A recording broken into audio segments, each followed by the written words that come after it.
ayan, si Phyllis, yung birthday girl, ang nagbumba ng balon para malagyan ng hatong yung balon. Akong guess sa inyo, be, oh. Wow! Open! Blue na candle. Mira, blue, be, blue. Hello mga manay, mga manoy, isang magandang araw sa ating lahat. Kamusta kayo mga manay at manoy? Sana ay nasa mabuti kayong kalagayan dahil kung ako ang inyong tatanungin, okay din naman ako. So bago po tayo magsisimula sa araw na ito, sa mga bago pa po sa aking YouTube channel, please subscribe my YouTube channel mga manay and click the notification bell para updated din kayo sa aking next video. Mga manay, pakisuportahan din ng aking mga kaibigan na sa Gian Campos. Ito po yung YouTube channel niya, napakabait po niya sa akin at napakabait po din niyang kaibigan sa lahat at also mga manay, pakisuportahan din ang aking isang kaibigan na si Mylene Martinez. Ito po yung YouTube channel niya, napakabait niya po sa akin dahil lagi din niyang sinishare yung vlog ko. And also mga manay, thank you so much to Ate Aileen Caleb sa laging pag-share sa aking vlog. So mga manay, ngayong araw mga manay, pupunta ako sa palengke dahil bibili ako ng mga ulamin sa birthday ng aking anak na si Phyllis, yung bunso ko, kasi bukas ay kaarawan niya mga manay. So mga manay, punta muna ako doon at ipakita ko sa inyo kung ano yung mga nabili ko. So simple lang naman yung handa namin kasi alam nyo naman na ang panahon ngayon ay krisis talaga. So at saka yung mga bisita ko ay konti lang naman kasi bawal din naman sa atin ang tapok-tapok mga tao, 'di ba? So, mga manay, update ko kayo pag uwi ko. Bye-bye. Hello mga manay. So, ayun, nakauwi na ako dito sa bahay galing sa palengke kasi sabi ko sa inyo kanina na pupunta ako ng palengke para bibili ng ihanda ko para sa aking anak. So, ayan mga manay. So, ipapakita ko sa inyo kung ano yung mga binili ko. Ayan. So, mga na ito kanang dagdag na handa ko to para sa aking anak kasi nagpaluwagan naman ako ng pagkain sa aking anak. So ito ay dagdag ko lang para naman hindi yung mga hindi sila masatisfied talaga yung mga bisita at hindi sila maubusan ng pagkain. Kaya ako nagdagdag ulit ng pagkain nila. So ayan mga manay, ang binili ko super bigat mga manay kasi ayan, may lumpia ako mga manay. Maglumpia kasi ako para madami yung handa talaga, hindi maubusan. At ayan, ground pork na karning baboy. So ito yung ingredients ko. Ayan, potato, may cabbage, ito carrots. So ayan. Yan ang ingredients nang nabili din ako ng 1 tray na itlog. So ayan mga i-arrange ko lang yan mga manay. Tapos, bumili ako ng apple para sa anak ko kasi paborito niya yan. So, ayan, crispy fry. Ayan. Kasi gusto ng mister ko fried chicken din kami. So, ang binili ko na chicken ay mga lamas ito mga manay. Ayan, mga lamas. Alam niyo naman yung mga lamas. So, bumili din ako ng mga flour, cornstarch, at saka flour kasi yun ang remind ng mister ko. At saka ito shrimp din. Bumili din ako ng shrimp. 2 kilo. Ayan ang mahal. Worth of magkano pa yung kilo ng 350. So ito 700 ito mga manay. Shrimp. Tsaka itong whole chicken mga manay. Ang bigat-bigat nito talaga. Ayan, ang whole chicken. 4 na whole chicken. Ayan, yung mga binili ko mga manay. So, yun lang lahat mga manay ang nabili ko. So, yan ang dagdag ko na handa sa aking anak. So, update ko lang kayo mamaya mga manay kasi mag-ready na ako para sa lumpia. Ipuputos ko na yun. So, may process pa talaga na gagawin kasi lutuin pa yung ground pork at saka yung yung carrots at saka patatas ay kiskisin pa para malagay sila sa lumpia. So, hello mga manay. So, ayan, na-haggard ng inyong manay kasi nag-arrange ako ng aking mga chairs dito sa bahay kasi madami kasi akong mga upuan dito. So, ayan mga manay, natapos ko na ding ma-arrange yung mga chairs. So, ayan. At yung mga maliit na chair ko na ano sa lasit ay andun sa stage. Yan, dyan ko nilagay. So, ano lang, gisibo lang na ko ang mga ano dito, mga lamisa, mga chairs para madaming upuan ng aking mga bisita. So, ayan din. So, may upuan pa, silid pa. So, ayan mga manay, mag-ano na din ako, mag-skirting, ayan. Papakita ko na lang sa inyo bukas ang resulta ng aking pag-decorate at saka mag-skirting din ako ngayon. Kasi bukas mag-ano na pa din ako. Matatapos ako na mag-decorate ngayon, bukas, kasi bukas ay mag-ano ako, maglumpia. Natapos ko nang lutuin yung lumpia andito sa kusina. Ayan mga manay, doon sa kusina. Ayan, naluto ko na mga manay. Irarap ko na lang sa ano. Ayan, naluto ko na. Irarap ko na lang yan sa lumpia bukas ng umaga. So, ngayon ay mag-decorate na lang muna ako. Kasi, para bukas ay konti na lang yung tatrabahuin ko. Dahil bukas ng umaga ay uuwi ang mister ko. Dahil siya lang na din daw ang magprito ng lumpia at ng fried chicken. At ako bukas ay magluto din ako ng shrimp. So, ayan yung birthday girl. Hi! Si Pilis yung magbi-birthday bukas. So, update ko na lang kayo bukas mga manay kasi magbisi-bisihan ako ngayon na mag-decorate ng ni Phyllis sa kanyang birthday bukas.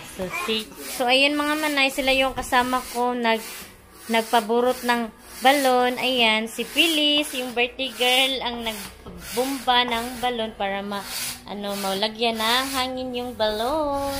So ayan, ako nagsisimula na din sa pag-skirting. So, bukas mga manay, ipapakita ko na sa inyo ang pagde-decorate kasi para hindi ko na lang siguro ipakita sa inyo kung paano kami nag-decorate. So, ayan sila, ayan, madami ng mga balon na nila, binumbahan.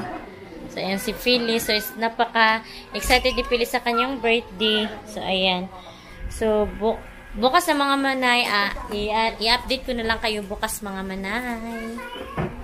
Good morning mga manay. So, it's already 6 AM in the morning. So, nagising ako kanina 5:30 dahil tinapos ko yung decoration ng anak ko sa kanyang birthday ngayon. So, birthday niya ngayon mga manay. Pero ang oras ng kain namin ay mamayang gabi. So, ayan yung natapos ko na mga manay. Ayan. So, simple lang yung decoration ko. Atin-atin lang. So, ayan.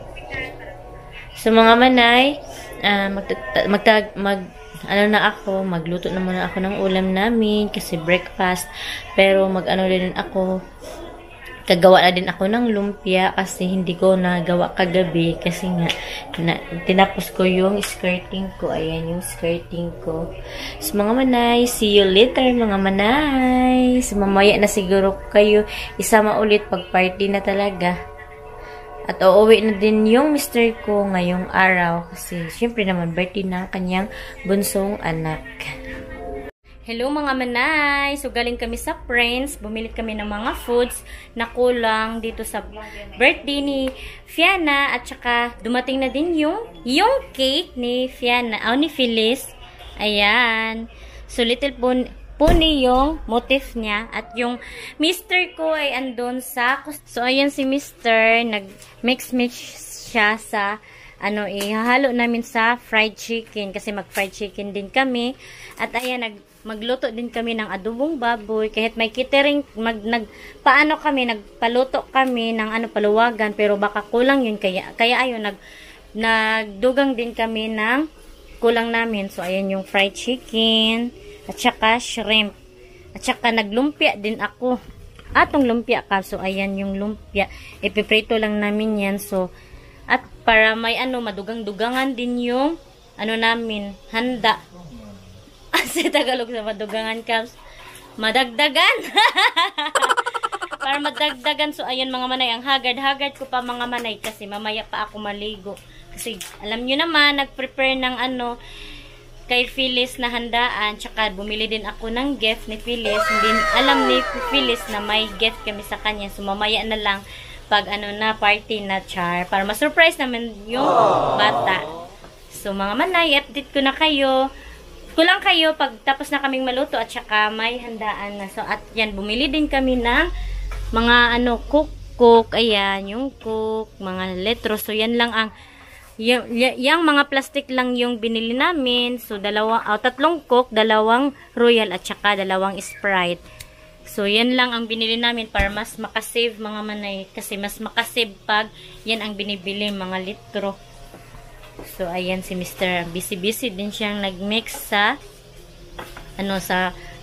ihalo sa fried chicken. Kasi fried chicken namin yan. So, yan lang mga manay. Simpleng handa lang yung inihanda namin sa birthday ni Phyllis. Sana naman ay magustuhan niya yung pa-birthday namin sa kanya. Kasi alam niyo naman, basta magulang na, tayong mga magulang ay gagawin natin ang lahat para maging masaya ang ating mga anak. Ayan yung adobong baboy ng Mr. ko. Siya ang nagluto at saka sa fried chicken. So, ayan, napakahilig talaga ni Mr. Siya yung mag-cook sa birthday ng aming bunsong anak. Ayan, fried chicken. At dito niya iluluto sa malaking kaldero. Tsaka yan yung adobong baboy.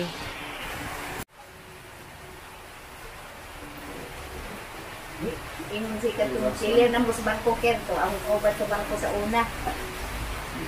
A few moments later. Hello mga manay. So ayan, nandito na ang mga foods. Ayan mga manay, ayan na ang mga foods ko at andito na din ang mga bisita ko. So madami na kami dito. So ayan yung mga sweets. Ha, ang sadyan? O lagi naraday. So ayan yung mga foods ko.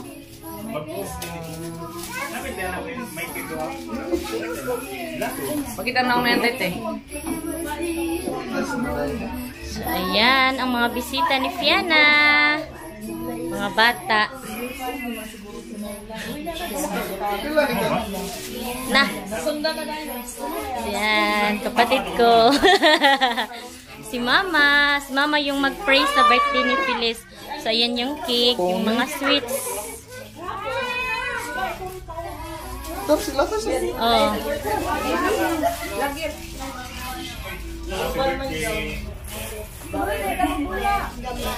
So, magpe-pray muna kami mga manay ha, kasi andito na din ang mga bisita ni Phyllis. So, ayan, ang dami-dami na namin dito. So, pray muna kami mga manay. At update ko kayo mamaya pagbalik. Dahil kakain na din kami pagkatapos ng mag-pray. So, happy birthday to you.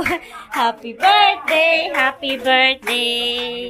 Happy birthday, Phyllis. Na ang birthday girl. Asa na be? Blow the candle na be. Blow the candle na.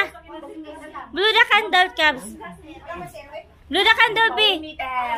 Blow the candle. Sige na, blow, be, blow. Yay! So, kauna. Picture. Oh, itadtad pa din na. So, ayan, mga bisita ko. Oh, kauna. Nara diri ang mga plato, mga manay, oh. O, naara. Kain na. Sige na, kauna. Akong guess sa imo, be, oh.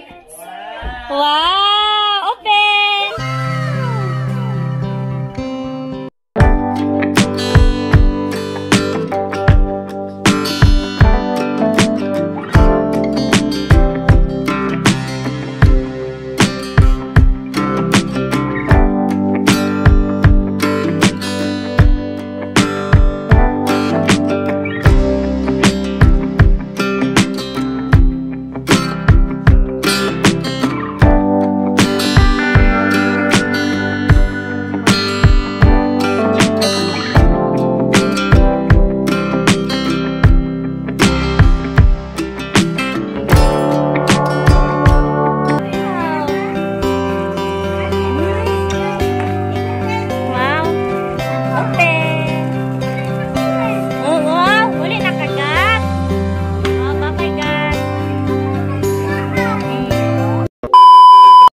Hello mga manay! Good morning! So, kahapon ay natapos na din sa wakas ang birthday ni Phyllis. So, ngayon mga manay, katatapos lang din namin nag-breakfast. Kasi ngayon lang ako nakapag-end ng aking vlog. Kasi busy ako kaninang umaga. So, sobrang aga pa kanina. Naglinis ako dito sa bahay. So, alam niyo naman kung maging ina ka na talaga, maaga ka talaga gumising para magluto ng breakfast, maglinis-linis dito sa bahay. So, ayan, katatapos lang namin ngayon, pabalik-balik lang talaga, So, katatapos namin nag-breakfast. So, ayun.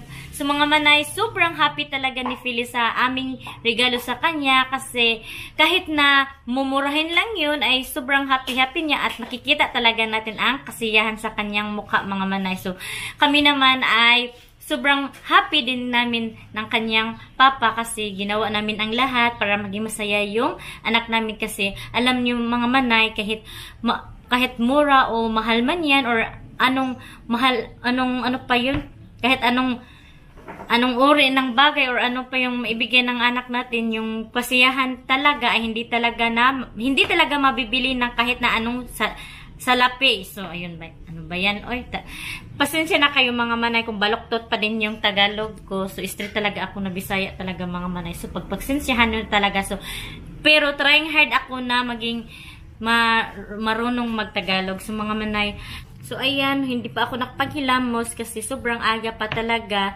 So, mga manay, wish ko lang sa anak ko na maging healthy lang siya at masunuring bata at syempre ay may takot sa Diyos. Yun lang ang wish ko sa kanya. At syempre, maging siya sa amin, may respeto sa kapwa at sa amin na mga magulang. So, mga manay, siguro dito lang mag-e-end ang aking vlog. Thank you so much sa mga nag-watch at sa mga bago pa po sa aking YouTube channel at syempre sa mga gustong mag-subscribe, baka naman pakipindot po ng subscribe button at yung ayaw naman sa aking vlog, so okay lang naman na mag-watch lang kayo. So thank you so much mga nag-watch at thank you so much to Ate Aileen Calif sa laging pag-share sa aking vlog. So see you in my next vlog mga manay. Bye-bye! God bless!